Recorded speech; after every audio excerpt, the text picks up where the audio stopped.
Alright everybody, let's do a quick bucket test on my buffer tank and see how this thing flows. You ready?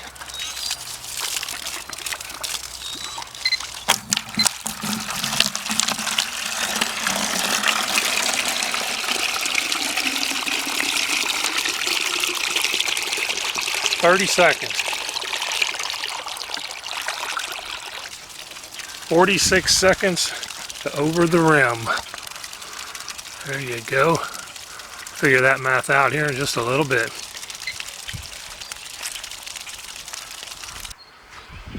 Alright everybody, Bob of Bob's pressure washing. It's about time for me to go inside, get something to eat, and take a break for a little while. I've got both of these mounted on here.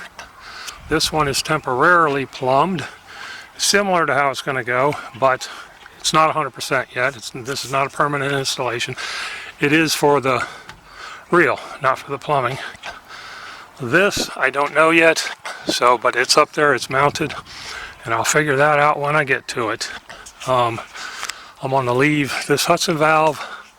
Seems to be working quite well, and I'm going to leave it with the water on while I go chill out, eat, all that good stuff, and see what happens. Once it shuts off, it's been doing well. I've got one little leak right there at the black elbow on top. It's no big deal. A little more Teflon tape and that'll seal that up.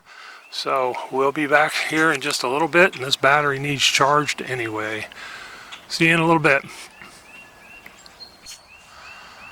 Alright folks, I'm back. It's been quite a few hours. Run quite a few gallons through my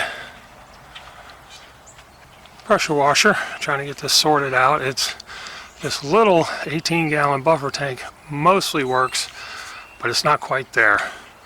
The problem is getting this monster 60-gallon in there stably, which I know I can do, but I also have to consider when I'm driving down the road that the air is going to catch the top of that. Now, the bulkhead will be in the bottom, above the bottom, so there will be some bottom weight from water that's left over in there, and I won't be driving around with it full. But I also wanted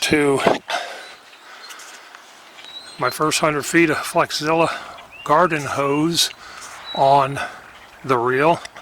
The other one is still empty, but I'm going to give you a picture here in just a second of what I'm doing with this and why I'm leaving the bottom open.